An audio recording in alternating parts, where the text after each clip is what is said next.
اسكي حق نزرارب أبيوتكم وشتي يأغلني دخيمني كاوزن لا عليك لن إلكم كل نجار قريفكم كتحبوا أحاسيكم تفلتلو من الوقت بحضاركم ويد ما بسرحكم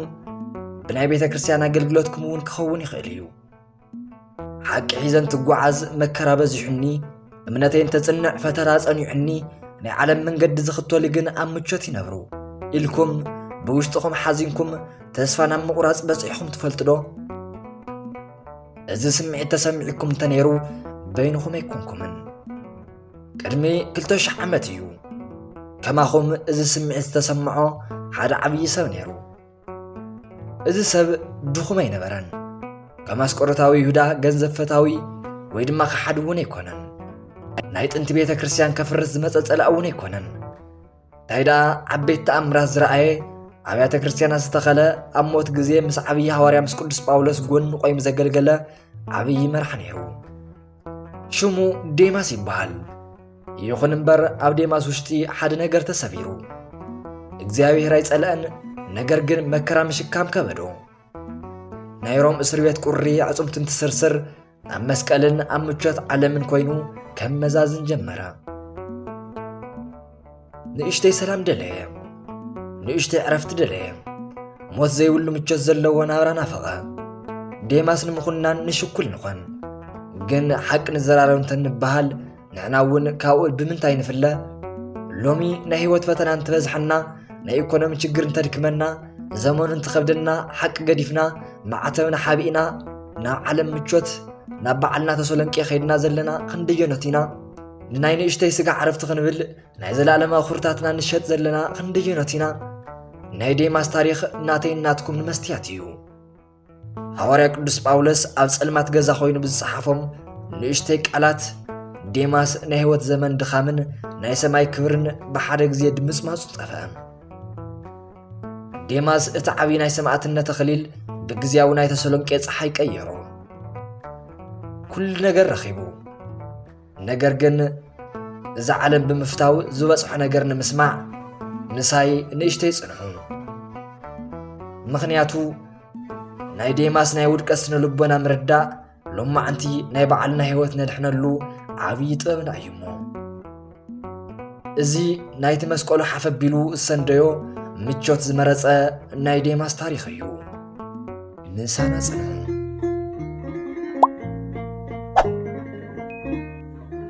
በስመ አብ ወወልድ ወመንፈስ ቅዱስ አሐዱ አምላክ አሜን ዓመተ ምህረቱ 67 እዩ ቦታ ናይ ዓለም ሕምብርቲ ናይ ሓያላን መናገሻ ሮማ ኣብቲ ግዜ ካብ ዝነበሩ ከተማታት ኩሎም ብናይ ህንጻታት ግርማን ብሰራዊት ጉልበትን ተወዳድር ዘይተረኸበላ ዓባይ ከተማ ነገር ግን ካብዚ ናይ ደገ መልክዕን ግርማ ሞገስን ድሕሪት እታ ከተማ ብናይ ሰብ ደም ተሓጺና ብኸቢድ ፍርሒ ድባብ ተዋሒጣ ነበረት ብፍላይ ድማ ንስም ክርስቶስ ንዝኣምኑ ኣብ ኣናእሽተይ ናይ ጥንቲ ቤተ ክርስቲያን ሮም ዝርከቡ ምእመናን ናይ ምድሪ ሲኦል ኮይና ነይራ እስኪ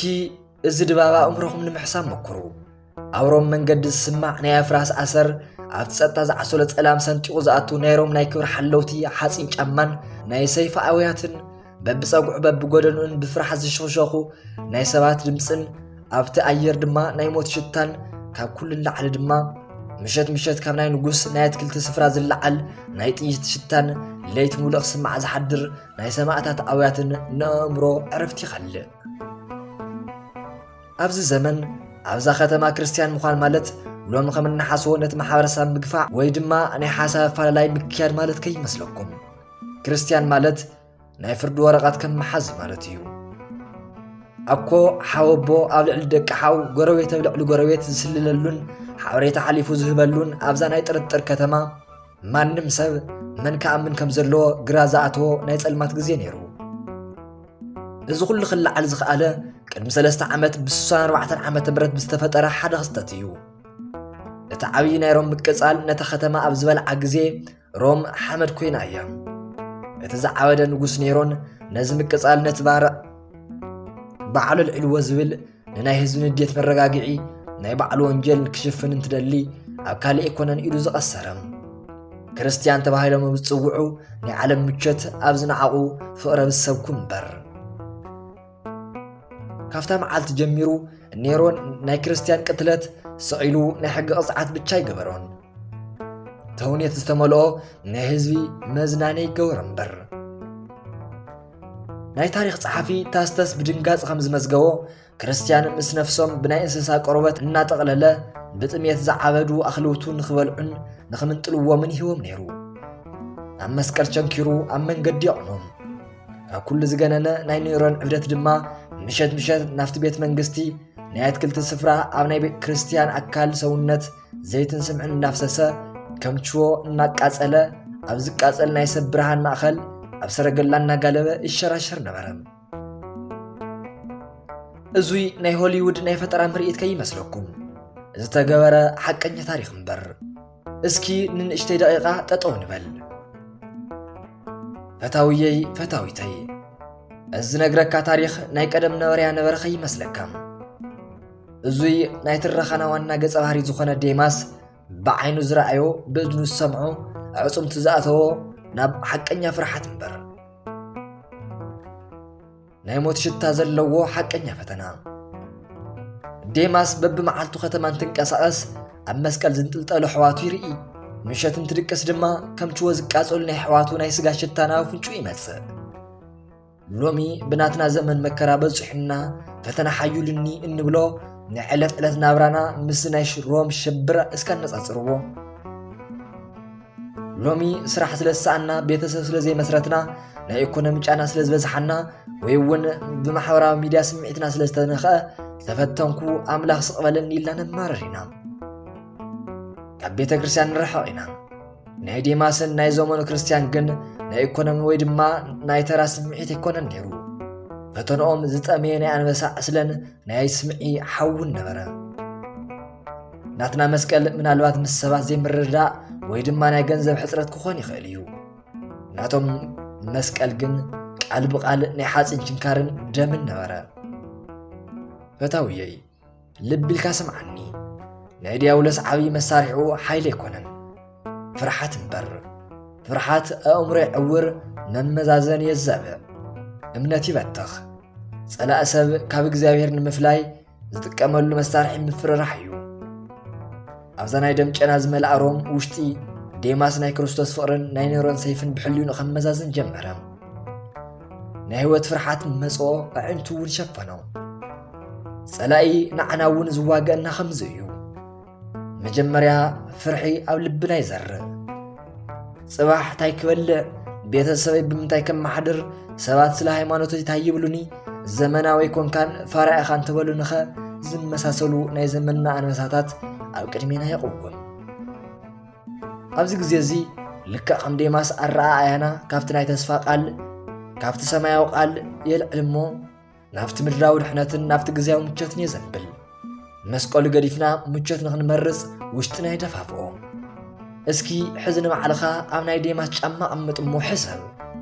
عمرخا نفسان شوعتن عامه برت وسدو افتا ጸልመተት ደምዝ ጨነወላ ከተማ ቆይን ካለኻ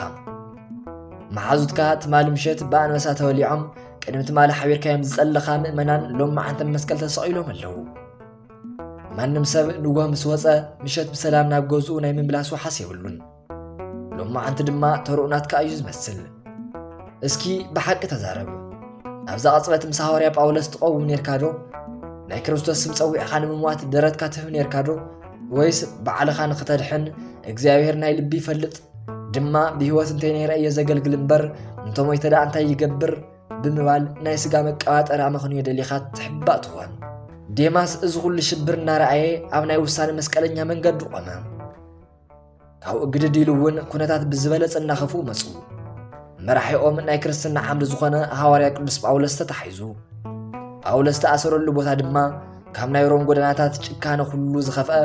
ሲኦል ኣብ ምድሪ ዘርኢ ብጣዕሚ ዘስካሕሕ ስፍራ ነይሩ ቅድሚ ዓመታት ሐዋርያ ቅዱስ ጳውሎስ ንመጀመርያ ግዜ ኣብ ሮም ኣብ ዝተኣሰረሉ ሰዓት እቲ ኩነታት ከምዚ ነበረን ሽዑ ገያሽ ይቅበል ወንጌል ብነጻነት የምህር ናይ ቤተ ክርስቲያን መምህራን ይማኽር ነበረ ሕዚ ግን ብ67 ዓመተ ምህረት ኩሉ ነገር ተቀየረ ናይ ኔሮን ዕብደት ነታ ከተማ እንትሕምሳ ቅዱስ ጳውሎስ ዝኣተወ ናብ ተራ እስር ቤት ነበረን ንሱ ዝተደርበየ ማመርቲን ወይ ድማ ቱልያኒም ተባሂሉ ናብ ዝጽዋዕ نايموت سفرة إذا سفرة نمرأي نابل على زي كونس نام مريت كل كنري لنا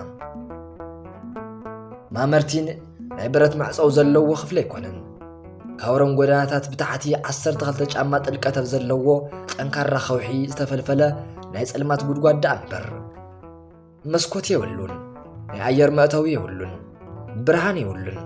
اسرنياتات نابز قد زعتو بدرجة زي كونس باتنا حاسب زلو صباب كبي كان دبيلوم لك خماي مقرحي مطلق بقامر تنطلطيلوم نبرم اسكي زنجر أبر اسنا نسألو عبي ناي فساس موجد تبو زحلف كابز اسر بيت نيشتج أمار يحقو بمخانو اتأير بتعم بزفرحن تنفاز بزاسئنن جانا استملأيو ناي ماي تفتاتات مس امن قدانا تقاچو طب ناولي وردو ناو عصمتها السرز نايروم ناي كرم تقري نتقود التقاها تيرو ايو نتصدت السبرو ناي ناسو دمسن بلا على خم نايروم قدنا حالي في السماع ناي سبات رقاصن بجايو أبز ناي سألمات قد حدش ما قلسف تقميت اللو نسلاس عامتات عالم الزورة أبيات كريستيان استغلا موتان زل على عبي هاوريا حزقن حقوق بقرفات طواتات ستملأ عينتم مرأي زدخمن داو بإرقان بقرن زنكت كاوتو شماقل لخوينو أمان مستعسرة كموات كمزبال عن مساي مسل ازي ترى تاريخ يكونن ازي ناي منفساو عالم عبي حقيو ازي نحنا نلكو عبر الرخو بركت بنزورا مكينا بنورلو جزا بزلنا طعنانا بعاوتنا خوين يركب ديماس جن زرأيو كالي حقيو ديماس نقويتا مختال عبي قلقال مخان مجرش انت ايو اللي انت حتت زرخو ملسي بيت منقست زي كونس ازي او تحت مريت زلو زفر رحنا يموت قدقوديو كريستنا مالت ببرهان مزمار بيتشا زي كونس بصلمات وشت مؤمن مخانو ديماس معين ريو ازي نديماس عبي فتنا نيرو زعمنا اللون زخطولن من قدي مجرشو زي مخانون ترئي نايوشت مسرتو تناقعان فتوي عاوزي حدا عبي مستر كنقركا ناي كرستن حقنيا طنكار زمزن بمبراتنا بچبچبات خبيبكا تغلغل كيكونس مان مبزي ريكا كل زرسعكا ناي هيوتكا وشاطه كما مرتين اسر بيت اب صلمتلن زفرحلن غزي ايو بزحات نقويتا زختلو خبارخن ايو شمن ايو لعل كبلن ايو لهم يوم نقرقن فتنا مصيو مكران تبزح لك حمدي ماس انا نخمز عينت هيوت ايتصوعخن إلهم ريحقهم يخدو مسكال انتخبد مجتي داليو ما مرتين اسر بيت ناي هوارياب اولس ناي كور مسغاغري انتخون نديماس جن ناي ودقت مجمرتا خونن ديماس از كل بلعل خوين يريالو نافت غدغادا شلو خنتري نت زنقطقط ابو هواريا قدس باولس راحيو فتواتي حق نزرارن تتواهيلو نسخاتكم تتخونو تاي مغبركم ديماس ابز نورلو بوتا تتخونو نايروم وتادرات سيفو من تسحلونا سمعكم نزناي صلمات غدغاد ندارخم موتبرخم نانكو حخوحت زخون نيرو بحقي مس هواريا غون تطمولكم دو حبيركم نا غدغاد نموراد موسنكم دو ويس اي انا كابزموت بهيوت نبيره قالتو زمهر يحيش زبل هايمانوتاو زمسل جن كعسغاو مخنيات دليخم مرحكم ناي ديماس مرجا كاب كريستوسنا كاب دياولس ينبرن مرجو زلعلما بزخونه خبرنا غزياو اب زخونه مچوت يو ديماس امسقلن عالمن ماخل كوينو ممززان جمره شعو اتمطف زخونه ندحريت ناي مملاس حساب اوشت امرو تملالسه كورانن اسك حاتكم حدا سب كما يودق امنتس كما يقدف مزحتنا منفساو دقت نسلو لك عن فنجي بحدا غزي بلچو لخمس فند نغريو ነገር ግን ሰብ ንጎ ካብ ድቃሱ ተስኡ ገጹ ተሓጺው ካብሎም ማዓንት ጀሚሩ እግዚአብሔር ክጸለ የይሉ ዝውስን ይመስለና ነገር ግን ናይ ወድ ሰብ ውድቀት ከም ዘይኮነን ናይ ውድቀስነ ልቦና ዝረቂዩ ዴማስ በሓንቲ ፀሓይ ዓበደን በቅጽበቱን ክርስቶስ ይካደን ናይ ዴማስ ውድቀት ዝጀመረ ብጸጥታ እዩ በታ ናይ ደም ጨና ዝመልአ ናይ ሮም ከተማ ዴማስ ናይ ማመርቲን ናይ ጸልማት እስር ቤትን ትወርድን እንትወጽእን ወድ ሰብ ተፈጥራው ዝኾነን ካብ ጥንት ጀሚሩ ኣብ አእምሮና ውሽጥ ዝተቀረጸን ናይ መንባር ድልየት ንመንፈሳዊ ጻውዒት ክምጉት ጀመረ ናይ ውሽጥ ቅልስ እስከ ሕሳብዎ أمرو فرحن مشفان كبل مغنياتات مدردار جمرة نايو على حساب كم زندابة لحشو كولا جمرة أو ديماس نسخاكو اسكاب حزي بزوح سريح خيخا أو قولايسيس أو إفيسون بزوحات أبيات كريستيانات متمسرتاكو حبير كان يركي أخا درشاقات وهاتي خيخا حواريا قدس باولس أري قويو زمن ونوديو قويو فهتسيم ايو ناتموت زي ترفيو نسخاقن قنا من إسيخا أورو مشتي سوئلكا خمتم كالوت بان مسا تبليعخا وي وانت سقيلكا تتموت نماني خا ختاكم وانجيل كمان يخسبخ بيوة تتنبري عشن ناو كالي دحنا ختم خيركا بسلام ناقلقلكا تتنبركو اكزابيرون داسيو لأيو يبل نبرا اتناي وش تدمسو ريوخم ديماس نمفرحو تبابيلو سيمو كحدوتو سلتغير حسبو ناي وش تدمسي تاتاو نمبال نوعلو مأمن زخانة مخنيات قبرو فتوي عاوز تطويلكا لبيه كاسمعني ناي دياولس عبي متاللي كحادي لو بحد غزي ممص ايكونن صلاعي مجمرتان تمص مسقل كادريه يلكان اقواداس عرف عرسخ حلو نسخاون كو سغاز لبسكا سبيخا نشتي مچت كو يغبكايو تطنققبا بزبل رقيق ناي سغا حسابات يجمر ناي ديماس ودقت جمره نايروم مقوتا ماصحين ناي مارتيمر زسنبر صلماتن مود دارك جمر كليو ودقت جمر ناي እግዚአብሔር ቃልን ناي على خامچوتن ام ميزان تتقمط እዩ እዚ ናይ ታሪክ ትንታነ ብቻ አይኮነን እዚ ናይ ሎም ማዓንቲ ናይ ህይወትና መስትያት እዩ ኣብዚ ግዜ ንሕና ንወድቕ ልክ ከም ዴማስ ይኮነን ድዩ ናይ ቤተ ክርስቲያን ዘይ ምኻድ ንዘይ ምጻም ካብ ሓጢያትን ዘይ ምርሓቕ ኣብ ስራሕ ቦታና ስለ እምነትና ንዘይ ምምስካር ኣእምሮና ብዝዘጋጀወልና ኣእመንቲ ብዝመስሉ ኣእመንቲ ብዝመስሉ ናይ ስጋ ምኽንያታት ኢና ንሽነፍ እግዚአብሔር ናይ ልቢ እዩ ዝርኢ እቲ ዋና ሰብ ዘይ ምብዳል እዩ ነዘመን ምምሳል ኣገዳስ እዩ እናበልና ካብቲ ሓቀኛ ናይ መስቀል መንገዲ ንወፅእ ዴማስ ዝገበሮ እዚ እዩ እቲ ሓቂ ግን ሓደ እዩ ዴማስ ህይወቱ ካብ ናይ እግዚአብሔር ተልእኮ ኣብለጸ እስኪ ዓርስኻ ጠይቕ ኣብ ውሽጢ ህይወትካ እዚ ተዘይገብር እኮ እግዚአብሔር ረዳእን እዩ እንዳበልካ ካብ መንፈሳዊ ግዴታ ዓርስኻ ተግልለሉ ምኽንያት እንታይ እዩ ናትካ ምምዛን እንታይ ይመስል ኣእምሮኡ ነዚ ስልቲ እንተስልሕ ናይ ዴማስ ልቢ ተለወጠ ካብ ማርቲመን ጉድጓድ ዘወር ብምባል ዓይኑ ካብሮም ከተማ ሓሊፉ ርሑቕ ናብ ዘላ ድሕንነትን ምቾትን ናብ ዘለዋ ከተማ ለኣኸ ካብ መስቀል ዓለም ብምምራፅ ጉዕዞ ጀመረ ዴማስ ሮም ብድሕሪኡ ገዲፉ ገጹ ናብ ምብራቕ መለሰ ካብ ሮም እስካብ ተሰሎንቄ ዘላ ርሕቐት እስካብ 800 ማይል ይጽጋዕ እዚ ማለት ብእግሪ ኾነ ብጀልባ ሰሙናት ዝውድእ መድከም ጉዕዞ እዩ ነገር ግን ንዴማስ ካብ ሮም ዝረሓቐሉ ሕድሕድ ማይል ካብ ሞት ምንጋጋ ዘምለጠሉ ናይ እፎይታ ርሕቐት ነበረ እስቲ ብዓይኒ ሕሊና ንከተሎ ናይ ሮም ዓበይቲ በርታት ሓሊፉ እንትወፅእ እቲ ናይ ማርቲመር ኣጽምቲ ዝሰብር ቁርን ናይ ፈሳሲ ቱቦ ጨናን ቀስ ብቐስ ንድሕሪት ተረፈ ናይ ኤስያ ባሕሪ ጽቡቕ ኣየርን ናይ ጨው ሽታን ናብ ሳምቡ ኣተወ ኣካላዊ እፎይታ ተሰምዖ ምሸት ኣብ ሜዳ እንትድቅስ ናይ ኔሮን ኣንበሳታት ድምፂ ኣየፍርሖን ኣብ ላዕሊ ዝሪኦም ኮኸባት ናይ ሰላም ተስፋ ረእይዎ ዝደሓነ ዘምለጠ ብህይወት ዝተረፈ መሰሎ ግን ሓደ ወሳኒ ሕቶ ንሕተት ዴማስ 800 ማይል ኣቋሪጹ ናበይ ይኸድ ናብ ናይ ኣሮማውያን ቤተ መቕደስ ኣይኮነን ናብ ናይ እንዳመስተ ወይ ድማ ናይ መጀመርታ ናይ ሓጢያት ዓለም በፍጹም ዴማስ ዝኸድ ዘሎ ናብ ተሰሎንቄ እዩ ተሰሎንቄ ናይ ንግዲ ማእኸል ናይ ባሕር በሪ ካብ ኩሉ ላዕሊ ድማ ሐዋርያ ቅዱስ ጳውሎስ ባዕሉ ዝተኸላን ብጽቡቕ ኩነታት ዝተደራጀወት ቤተ ክርስቲያን ዘለዋ ከተማ ነበረት እዚ ዝርዝር ታሪኽ ናይ ዴማስ ሓቀኛ ልቢ ናይ ዘመን ናይ መብዛሕትና ማንነት ግልጽ ኣቢሉ የርኢ ዴማስ ክርስቲያን ምባሉ ክገድፎ ኣይደልየን ሕጂ እውን ቤተ ክርስቲያን ክኸይድ ይደሊ እዩ ምዝማር ስለ ወንጌል ምዝራብ ምስ ምእመናን ማዕዲ ምቕራብ ይደሊ እዩ ነገር ግን ኣብሮም ዘሎ ናይ ሞት ሓደጋ ኣይደልየን ዴማስ ዝመረፀ መስቀል ዘይብሉ ክርስትና እዩ መከራና ዋጋ መኽፋል ዘይብሉ ጸጥ ዝበለ ምዉቕ ኣገልግሎት መረፀ መከራን ዋጋ መኽፋልን ዘይብሉ ጸጥ ዝበለ ምዉቕ ኣገልግሎት መረፀ ሃይማኖት ዘይኮነስ ናይ ጦር ግንባር ቀየረ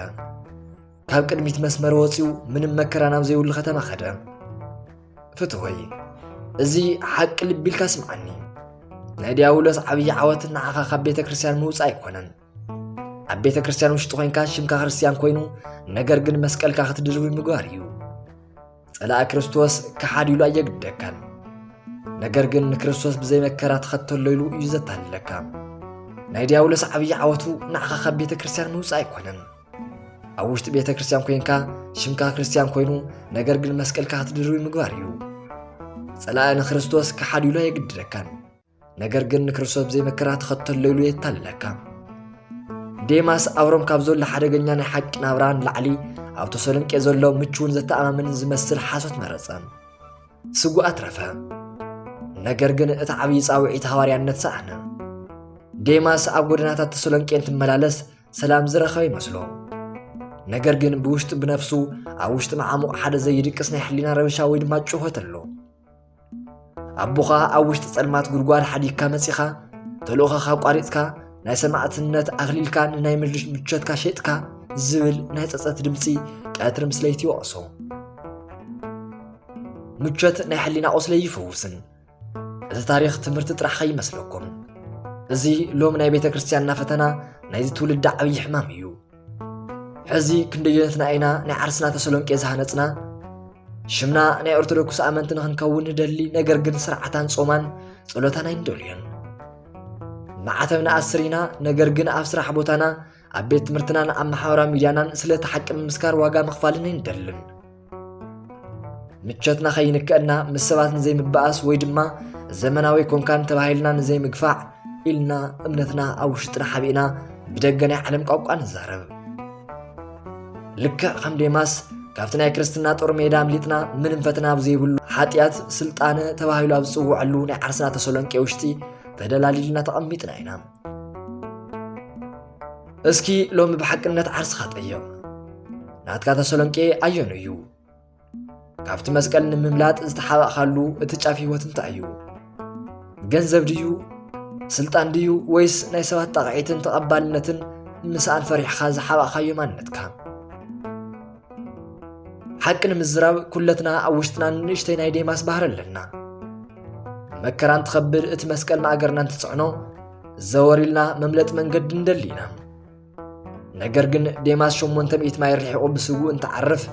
ኣብ ሮማ ማእሰርቲ ማርቲመን ታሪኽ እናተሰርሐ እዩ ነይሩ ሓቀኛ ጀጋኑ ዝፍለይሉ ሰዓት በፂሑ ነይሩ ሃዋርያ ቅዱስ ጳውሎስ ኣብ ውሽጢ ታዋሻ እምን ኮይኑ ናይ መወዳእታ መልእኽቱን ወዲ ንጢሞቴዎስ እንትጽሕፍ ናይ ዴማስ ክሕደት ድሕሪ ምግላጹ ወዲያው ሓደ ዘድንቑ ሓሳብ ኣስቐበ ሉቃስ ጥራሕ ምሳይ ኣሎ በለ እቲ ሃዋርያ ኣብ ካልኣይ ጢሞቴዎስ ምዕራፍ 4 ቁጽሪ 11 እስቲ እዚ ንጽጽር ብሓሳብኩም ሰኣልዎ ናይ ዴማስ ናይ ምምላጥ ስድርን ናይ ቅዱስ ሉቃስ ጽንዓትን እናጻጽርዎ ቅዱስ ሉቃስ መን እዩ ቅዱስ ሉቃስ ማለት ዝተምሃረ ዝተኸበረ ኣፍልጦ ዘለዎ ሓኪም ነይሩ ኣብቲ ዘመን ንሱ ሓኪም ምዃን ዓብይ ክብሪ እዩ ሉቃስ እንተዝደሊ ነይሩ ፍልጠት ተጠቒሙ ኣብ ናይ ሮም በዓል ስልጣናት ቤት መንግስቲ ውሽጢ ብምቾት ብምንባር ወይ ድማ ኣብ ከተማታት ግሪክ ናይ ባዕሉ ናይ ሕክምና ማእኸል ከፊቱ ክኸብር ይኽእል ነይሩ ዝሞቐ ገዛን ዝተንደላቐቐ ናብራን ናይ ሰባት ጭብጨባን ምርካብ ይኽእል ነይሩ ነገር ግን ናይ ዓለም ፍልጠትን ክብርን ዘይህንቀዎ እዚ ዓብይ ሓኪም ንናይ ሮም ምቾት ንዕቑ ኣብኡ ኣብቲ ዝጮኒ ብርሃን ዘይብሉ ኣናፁ ኣብ ዝመላለሳሉ ናይ ፈሳሲ ቱቦ ጥቓ ምስ እርጋኑ ምስ ዝጋደል ሃዋርያ ጎኒ ንምቋም መረፀ ዴማስ ናይ ተሰሎንቄ ምዉቕ ፀሓይ እንትምውቕ ሉቃስ ናይ ማርቲመን በረት ተዓገሰ ንምንታይ ኣይትውልን ምኽንያቱ ሉቃስ ሓደ ሚስጥር ስለ ዝፈለጠ እዩ ዓለም ብዝጸልኦ ወዲ ሰብ ዝተናዕቐሉን መስቀል ብዝኸበደሉን ቦታ እግዚኣብሔር ኣዝዩ ቀረባ ምዃኑ ተረዲኡ ነይሩ ናይ ሉቃስ ልቢ ዝምንዮ ዝነበረ ምቾት ዘይኮነስ ተኣማንነት እዩ ነይሩ ፍትወይ እዚ ሓቂ ልብ በል ሓቀኛ ፈታዊ ሓቀኛ መንፈሳውነትን ተኣማንነትን ዝፍተን ኣብ መብራህትን ጨብጨባን ማእኸል ኣይኮነን ሓቀኛ ማንነትካ ዝፍለጥ ኩሉ ሓዲጉ እኳ እንትጎይ ውሽጥኻ እንትጽልምትን ምስ እግዚኣብሔር ምቋምካ ዋጋ እንተኽፍለካን ብዝህልወካ ጽንዓት እዩ ዴማሳውያን እንተምልጡ እግዚአብሔር ሉቃሳውያን ይልዕል ንስኻኸ ሎሚ በበየን ወገን ኢኻ ናይ ክብሪ ግዜ ጥራሕ እንትደሊ ዴማስ ወይስ ኣብ መከራት ትጸንዕ ሉቃስ እቲ ታሪኽ በዚ ይብቃን ሐዋርያ ቅዱስ ጳውሎስ ቀጺሉ ዝጽሓፎ ቃል ኣብ ውሽጢ ታሪኽ ቤተ ክርስቲያን ዓብዪ ናይ ተስፋ በር ዝኸፍት እዩ ከምዚ በለ እቲ ሐዋርያ ማርቆስ ንኣገልግሎት ይጠቕመኒ እዩ እሞ ሒዝካዮ ንዓ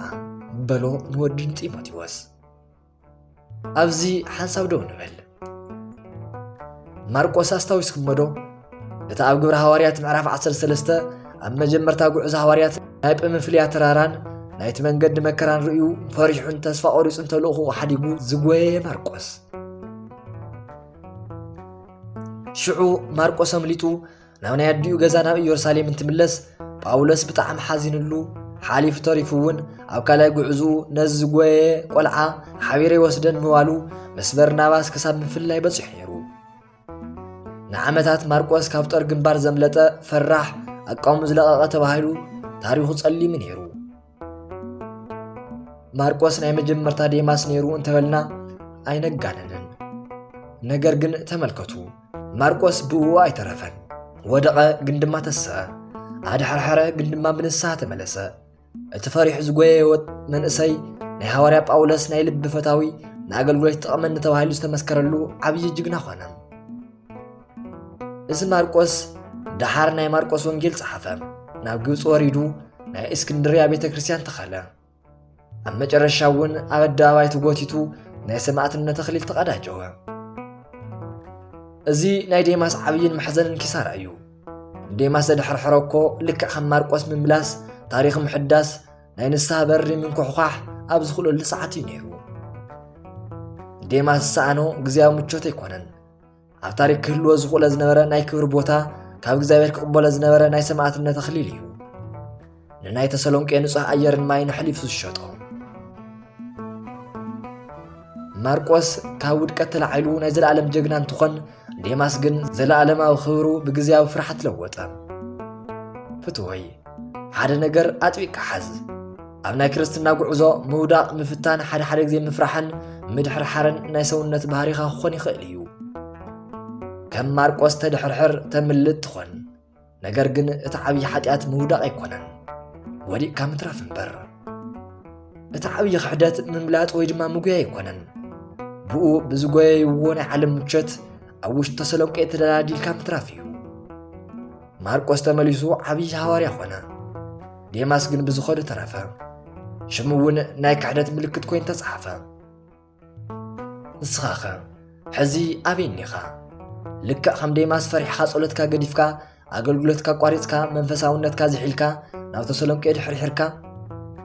ቤተሰበይ ናይ ንስሓ በሪ ገና ኣይተዓፀወን ታሪክካ እዚ ዓለም ፈትዩ ብዝብል ቃል ንኽዑፀ ይትፍቀድ ካብ ማርቆስ ተመለስ ካብ እግዚኣብሔር ንዘምለጡ ግድማ ንዝተመለሱ ደቁ ሕዚ እውን ንኣገልግሎት ይጠቕሙን እዮም ኢሉ ዝቕበሎም እዩ ሕዚ ናብታ ናይ ጸልማት ጉድጓድ ናብ ማእሰርቲ ማርቲመን ንመለስ ናይ ሐዋርያ ቅዱስ ጳውሎስ ናይ መጨረሻ መዓልትታት ምናልባት እውን ናይ መጨረሻ ሰዓታቱ እንሆ በፂሑ እቲ ቁሪ ኣዕጽምቲ ይሰብር እቲ ሐዋርያ ብዝንቅጥቀጣ ኢዳው ብራንኡ ዘርጊሑ ወይ እውን ተኣማኒ ወዲ ማርቆስ ኣብ ጎኑ ኮይኑ እቲ ሐዋርያ ዝዛረበና ጸሓፈ እዩ ጳውሎስ እዚ ናይ መጨረሻ መልእኽቱ ካልኣይ ጢሞቴዎስ ጸሓፎ ርሑቕ ንዘሎ ናይ መንፈስ ወዱ ንጢሞቴዎስ እዩ ኣብዛ ናይ ስንብት ደብዳቤ ጳውሎስ ዙርዩኡ እንትምልከት ቀዲሞም ሓቢሮም ዝነበሩ ኣገልገልቲ የለውን ናይ ትረኻና ዋና ገጸ ባህሪ ዝኾነ ዴማስ እውን የለን ኮይኑ እውን ናይ ሐዋርያ ዴማስ ህይወት ታሪኽ ናይ ዘመናት ድኻም ናይ ሰማይ ክብሪ ብሓደ ቅጽበት ገደል ዘእተወት ሓንቲ ሙሉእ ሓሳብ ኣብ ብራኑ ኣስፈረ ጳውሎስ ከምዚ ኢሉ ጸሓፈ ዴማስ ነዚ ዓለም ፈትዩ ገዲፉኒ ናብ ተሰሎንቄ ኸይዱ በለ ኣብ ካልኣይ ጢሞቴዎስ ምዕራፍ 4 ቁጽሪ 10 እዞም ኣናእሽቲ ቃላት ናይ ዴማስ መንፈሳውነት ናይ ሞት ምስክር ወረቐት ዝፈረሙ ኣብ ልዕሊኡ እውን ናይ ዘለዓለም ጠባሳ ዝገደፉ ቃላት እዮም ገዲፉኒ ኸይዱ በለ ጳውሎስ እዚ ቃል ብግሪኩ ኤካታይፓ ተባሂሉ ዝትርጎም እንትኾን ፍትሑ ድማ ንሓደ ናይ ጦር ሓጋዚ ውግእ ዝጠንከረሉን መምለጥ ኣብ ዘይብሉን ናይ ሞት ቀጠና ውሽጢ በይኑ ገዲፍካዮ ምህዳም ማለት እዩ። ዴማስ ዝገበሮ እዚ እዩ። ናይ ጦር ሓላፊው መንፈሳዊ ኣቡኡ ንጦርነት ሓሊፉ ሃበ። ነገር ግን እቲ ዓብዪ ሕቶ ንምንታይ ዝብል እዩ። ዴማስ ንምንታይ ሃደመ? እቲ ሃዋርያ መልሱ ኣብ ኣቕሚጥዎ እዩ። ነዚ ዓለም ፈትዩ ብምባል ይምልስ። ፍትወይ ሕዚ ናይ ልብኻ እዝኒ ሓንሳብ ክፈተለይ። እዚ ቃል ንዓኻን ንዓይን ናይ ህይወትን ናይ ሞትን ሕቶ እዩ። ነዚ ዓለም ምፍታው እንትንብል እንታይ ማለትና እዩ? በዚ ናይ መጽሓፍ ቅዱስ ክፍሊ ዓለም ንዝብል ቃል ኣብ ጥቕሚ ዝወዓለ ናይ ግሪክ ቃል ኣዮን ዝብል እዩ። ኣዮን ማለት መሬቱ ንፋሱ ወይ ድማ እቲ ሓጢአተኛ ማሕበረሰብ ማለት ኣይኮነን። ኣዮን ማለት ናይቲ ዘመን መንፈስ ስጋዊ ድሕንነት ምቾትን ሕዚ ዘለና ህይወትን ማለት እዩ። ሰባት እንትሰሓሓቱ ዴማስ ንጳውሎስ ገዲፍዎ ዝሃደመ ብናይ ዝሙት መንፈስ ተወቂዑ ወይ እውን ብናይ ኣስቆረታዊ ይሁዳ ዓይነት ናይ ገንዘብ ፍቅሪ ተዓዊሩ ይመስሎም ግን ኣይኮነን። ዴማስ ዝወደቆ ብከምዚ ዓይነት ገሃድ ብዝወፅእ ሓጢአት ኣይነበረን። ናይ ዴማስ ፈተና ኣዝዩ ረቂቕ ነበረ። ዴማስ ዝተሸነፎ ብሰላም ናይ ምንባር ዓርስኻ ናይ ምድሓን ምቾት ናይ ምርካብን ትምኒት እዩ። ንናይ ሮም ጸልማት ናይ ተሰሎንቄ ብርሃን ኣሸነፎ። መስቀል ዘለዎ ክብሪ መስቀል ብዘይብሉ ምቸት ለወጦ። ፍትው ሓወይ ሕዚ ቤተ ክርስቲያንናን ኣነን ንስኻን ዘለናሉ ዓብዪ ሓደጋ እዚ እዩ። ዲያውሎስ ኩሉ ግዜ ብቤት መስተ ብዝሙት ወይ ድማ ብነፍሲ ቅትለተ ይፍትነናን። ሓደ ግዜ እቲ ዓብዪ ናይ ዲያውሎስ ፈተና ምቹውን ሰላማውን ህይወት ወይ ድማ ኮምፈርታዊ ላይፍ ዝበሃል እዩ። ጸሎት ዘየድልዮ ጾም ሰማዕትነት ዘይብሉ ጥራሕ ንእግዚአብሔር ብልብኻ እመን ዝተረፈ ኩሉ ሰላም እዩ ዝብል ናይ ዘመኑ ናይ ኣዮን መንፈስ እዩ። ዴማስ ተሸነፎ እዚ እዩ። ክርስትንኡ ዋጋ እንትጥይቆ ዋጋ ናይ ዘይሓትት ተሰሎንቄ ሃደመ። ኣብዚ ሓደ ዓብዪ መንፈሳዊ ኣፈላላይ ክንፈልጥ ኣለና።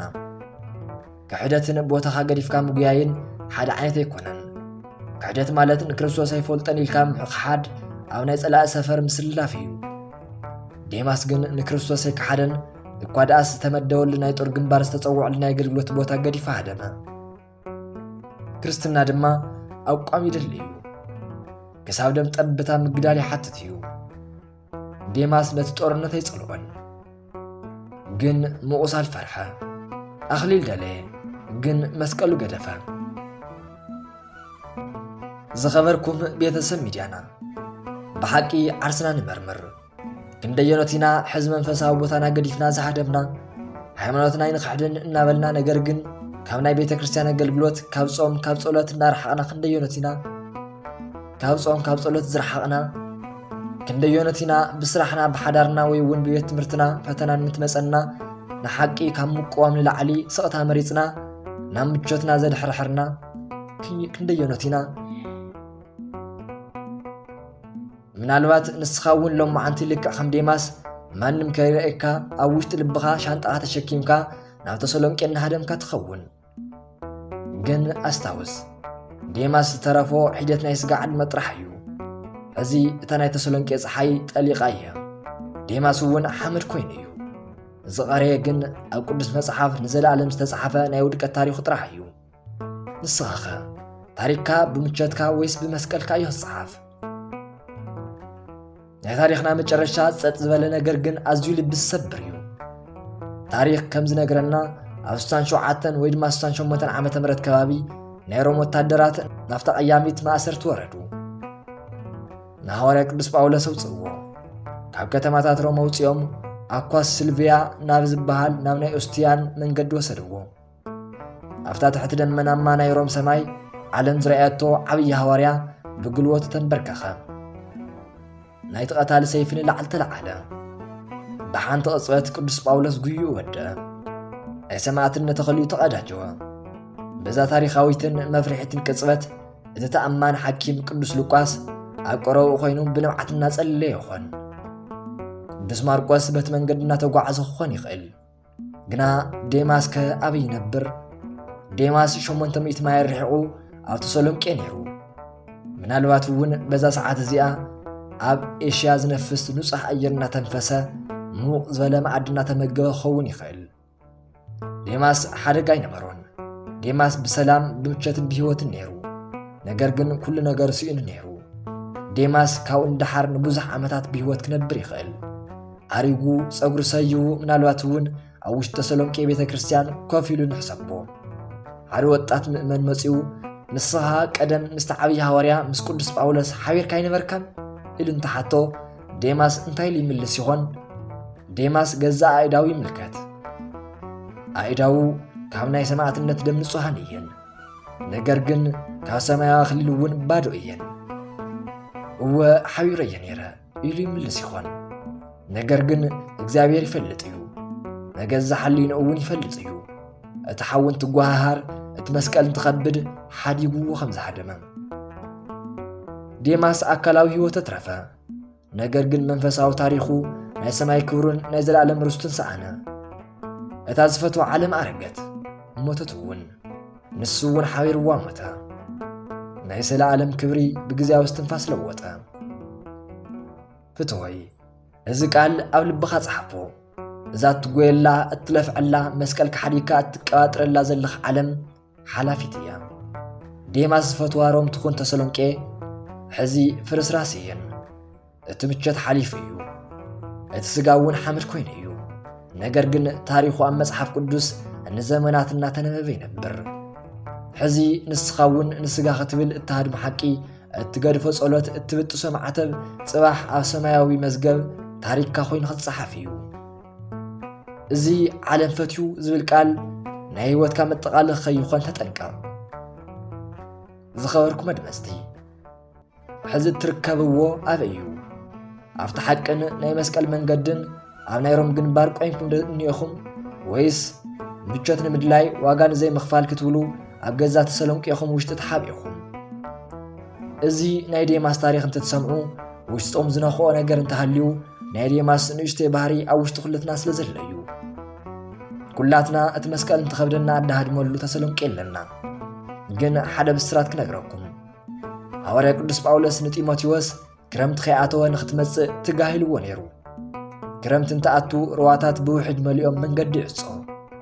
ناخاون اتمنفساو خرمتي غنا خياتو كان نايموت بري ناينسا مأتوي غنا خيتعصون حزون مركبات يغعزو حزون ناي اغزابير منفس سمكنا صوايو زخبركم فتوات بيتسب سلوستمت ميديا اسكي افتحت بزلو ناي كومنت موهوي بحقنينت ناتكم تسلونكي انتايكم زخونه صحافو لي كاوصلت كحقنيا كريستنا زهدمكم فتنا انتايو فرحات كيولني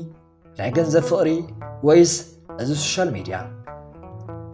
ደወይና እንትን እናዘዝ ነተሓሊነድክሞ ቻነልና ሳብስክራይብ ግበሩ እቲ ቪድዮውን ሼር ምግባር ይትረስዑ ሕዚ ኣብ ጥቓኹም መስቀሉ ኸዊድዎ ካብ ቤተ ክርስቲያን ናርሓቐ ናብ ናይ ዓለም ምቸት ናብ ተሰሎንቄ እናገስገሰ ዘሎ ሰብ ኣሎ እዚ ድምፂ የድልዮ እዩ ክሕደት ናይ መጨረሻ ክፋል ከም ዘይኮነ ከም ማርቆስ ምምላስ ከም ዝኽእል ክሰምዕ ይግባእ فتواتي أورم زولو ناي مارتيمن مأسرتي حزبار إيو توريست إيغونيو نجرجن ممارس إيو حزون كم سانشو عتن عمة مرت فيها إيو نزع علم مفتاو كتكفلوا وخاف تخلون لعلي عزي خبر واجه يخفل إيو حزي وساني خم جبرو كم جاتكم وسو مسكالكم العلو كأن مقرميهم زلقوا يا بجن نتفصمو لعلي جزابير ناي كل سلوكات صنعت ناي كل ماركوس نام نسها زملس لبي عدلنا بخالي زدنقن زمهرن تاريخ اسكا عن راخب سسنايو نعاخم يخون وسبهات لإግዚአብሔር ولولادي تدنقل ولا مسكال كور آمين